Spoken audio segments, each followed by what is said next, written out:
Trade uncertainty is just one of the pressures on the Canadian economy. The country reported a 0.1% decrease in gross domestic product, GDP, for the first quarter of 2026, marking now 2 consecutive quarters of a contraction in the economy.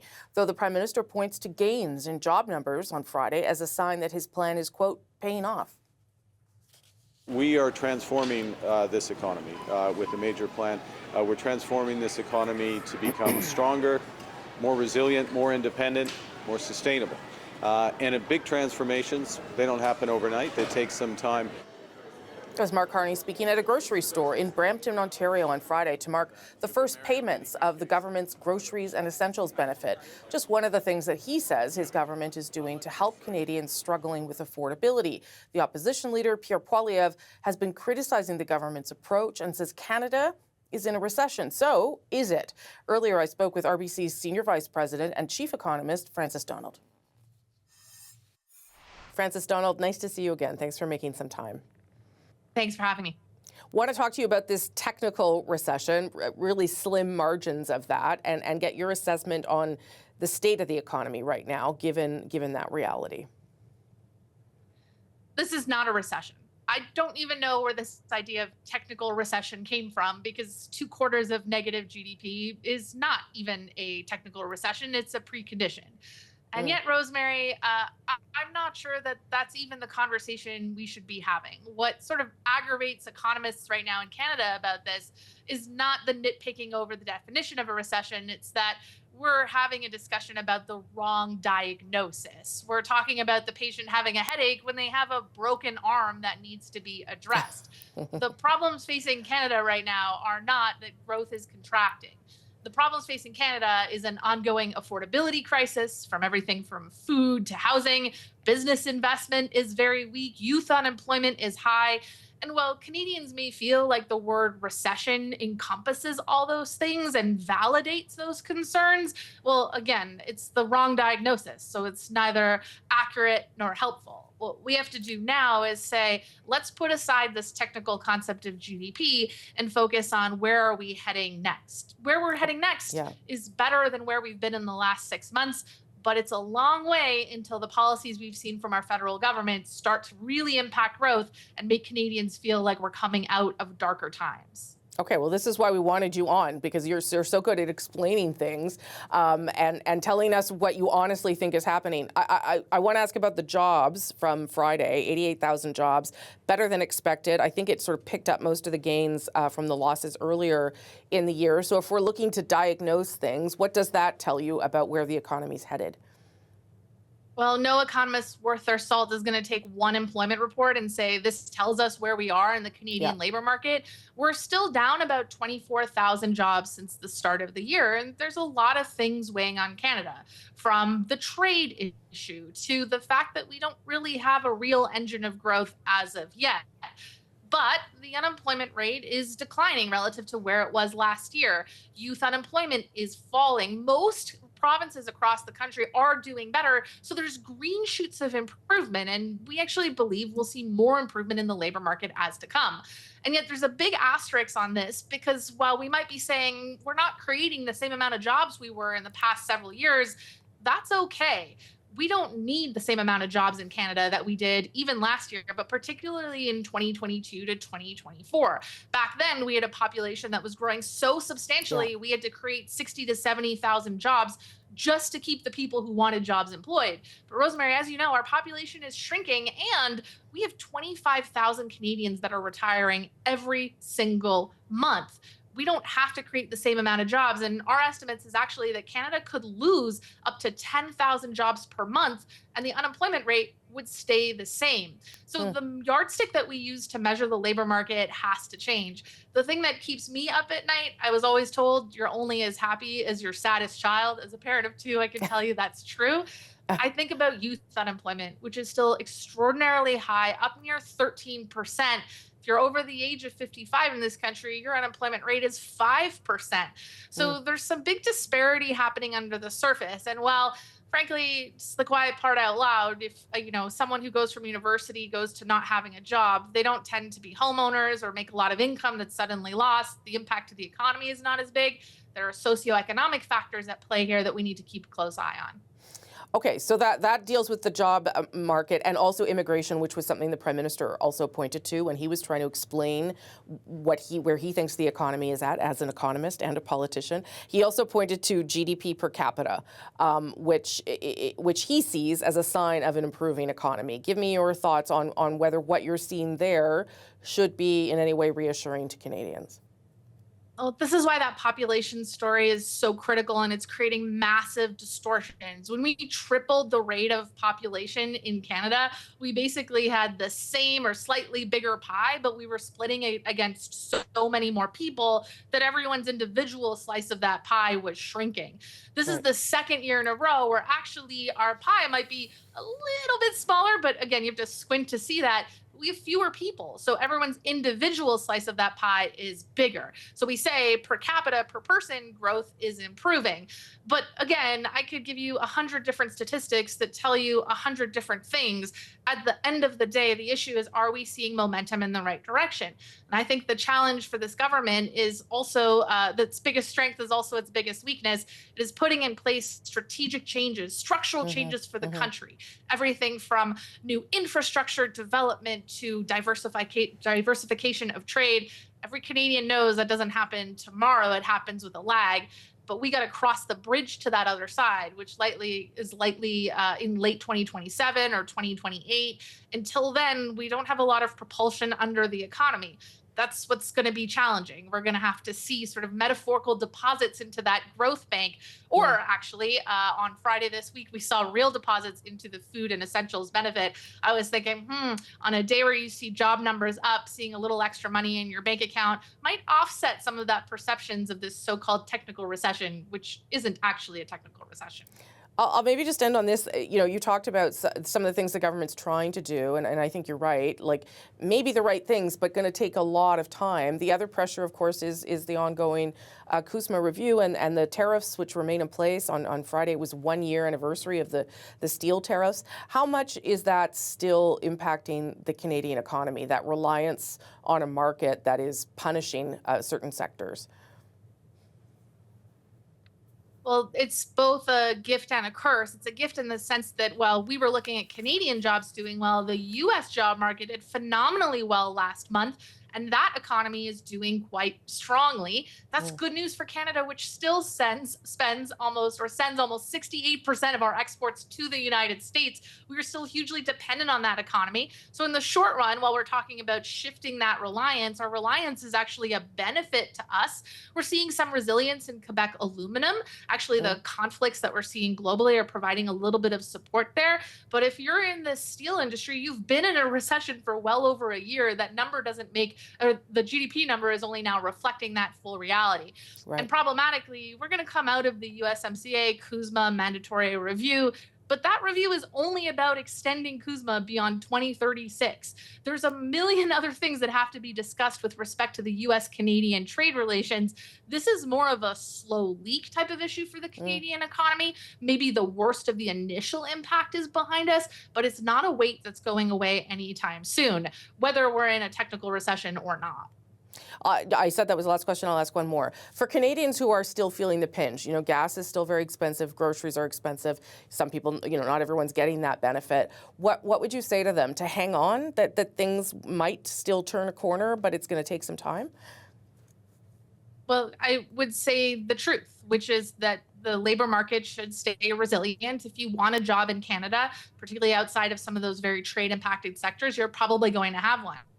But the economic indicator that most matters isn't whether you have a job anymore for Canadians. It's, do you have a job that gives you enough hours and enough pay to compensate for the global rise in energy and food prices? So as economists, we're often asked to say, well, what can you do to cheer us up?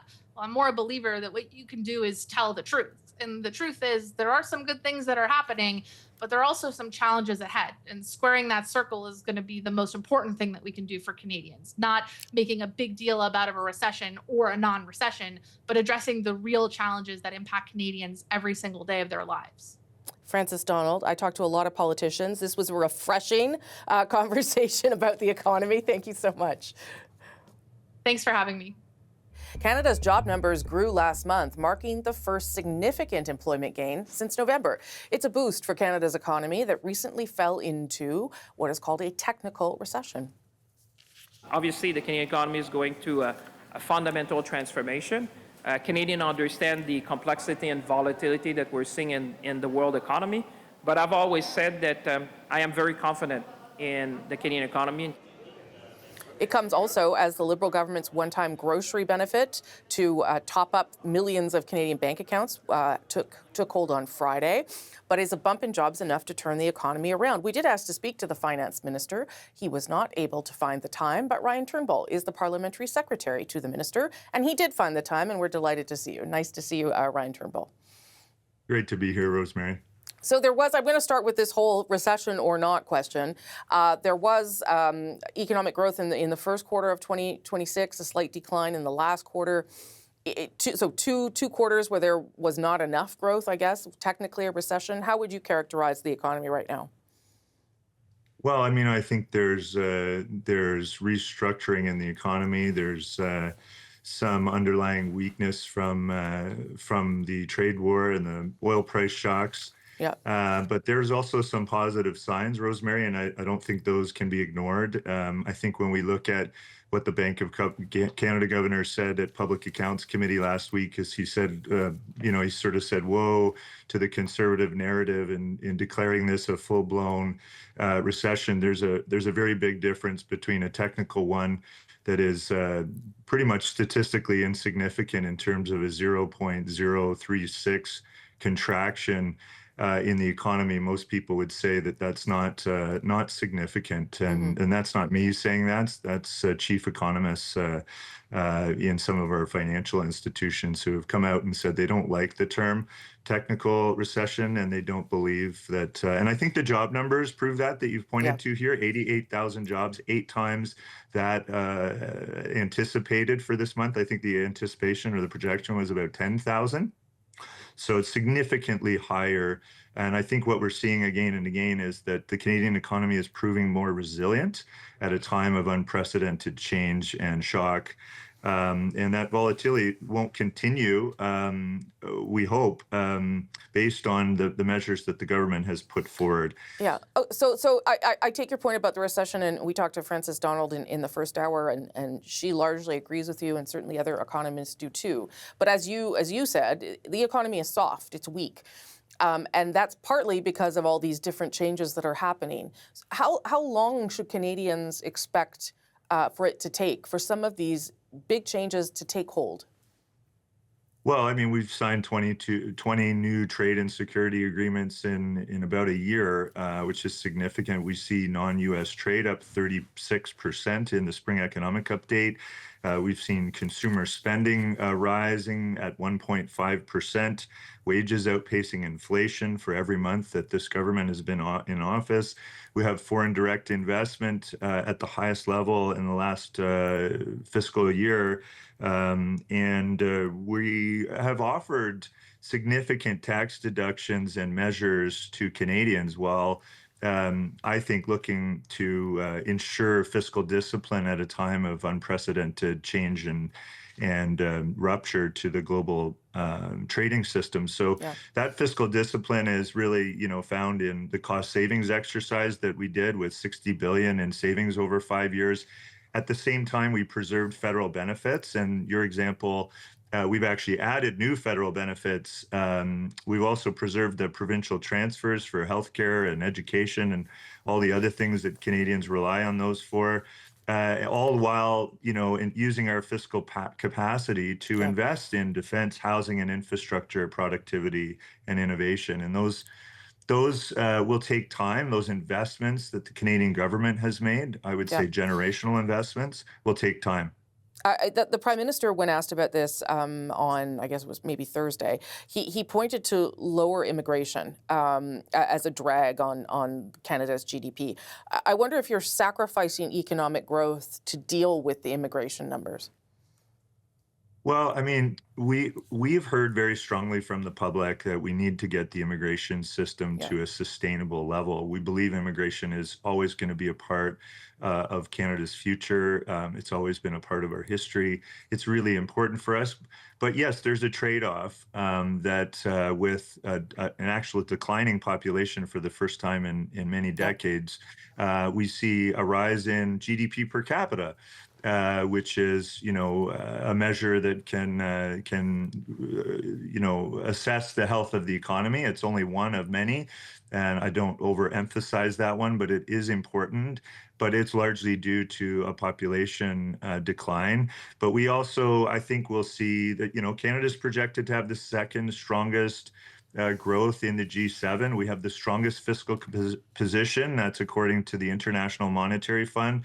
We're now #1 in investment attraction for infrastructure investment around the world. These are really positive signs. So I want Canadians to remain positive, Yeah. although we fully recognize that it's challenging times for sure, and it's crisis after crisis after crisis that have been sort of layered on beyond the government's control. Of course, we Sure. don't control, yeah, oil Yeah. prices Yeah. or those shocks. And I take your point on all those statistics that you said, but to your point, and I think it's the right one, Canadians don't feel those things, right? They still are struggling at the grocery store, and you can talk about the benefit.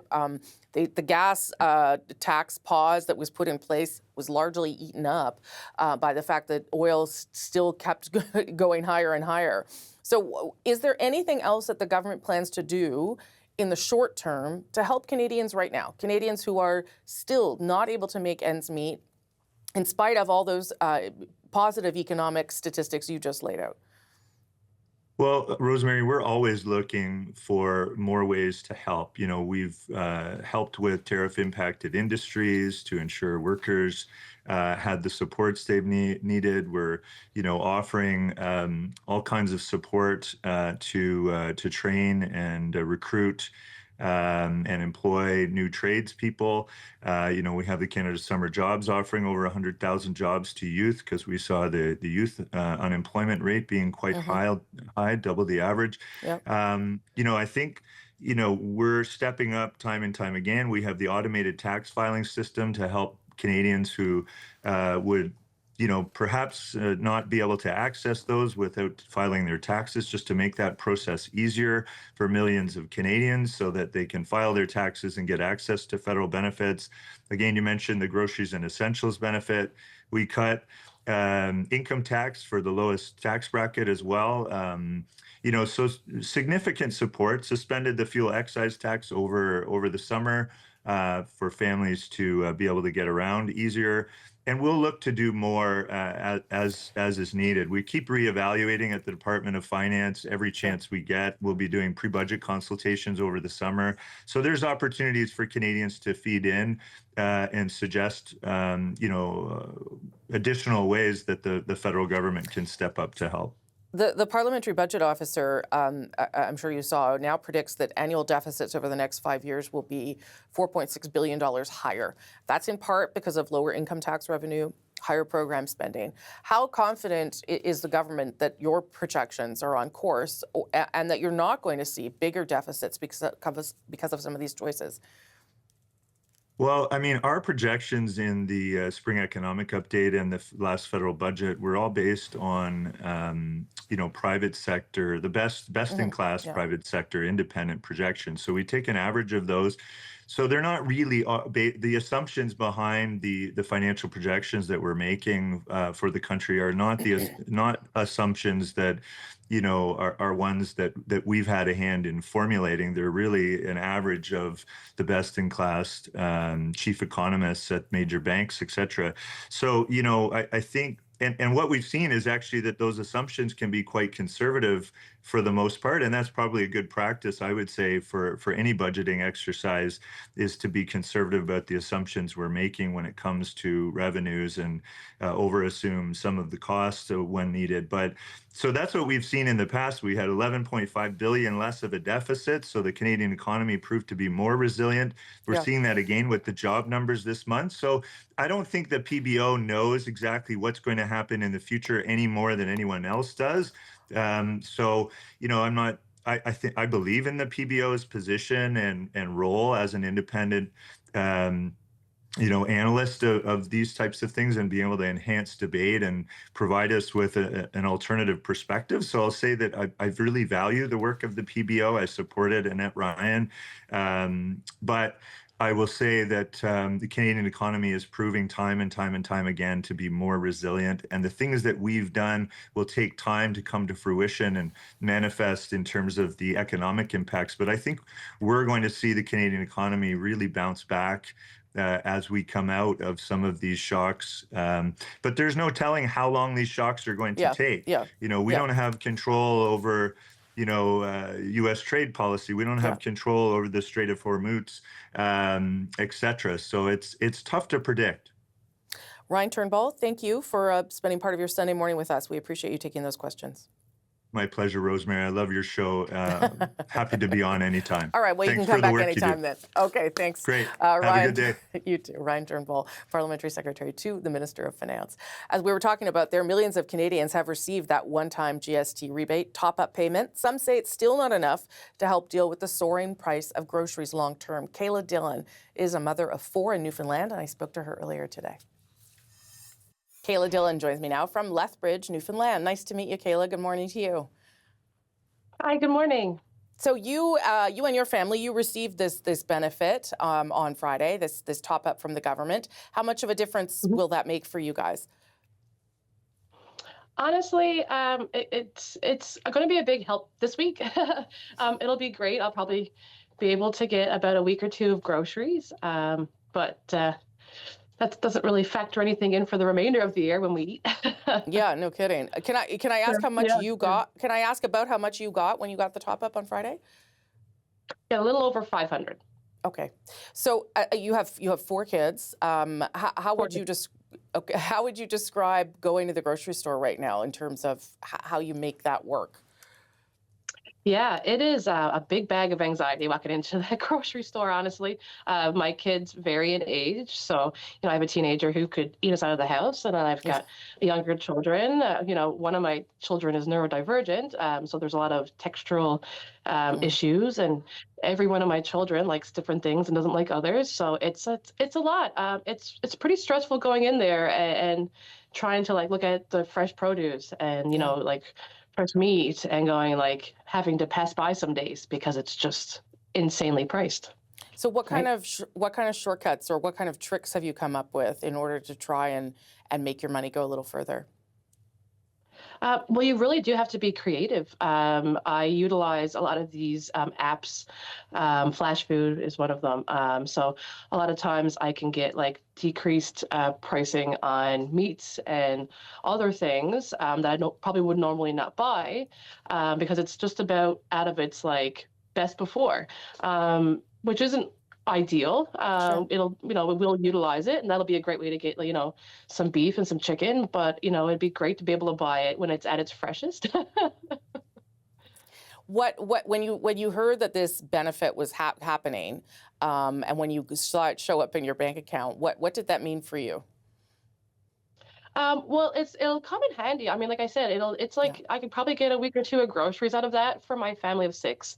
To me, it just feels like putting a Band-Aid on a broken arm because great, I'll get a week or 2 out of groceries. And yes, that will help for that short period of time. But what about for the remainder of the year when we still need to eat?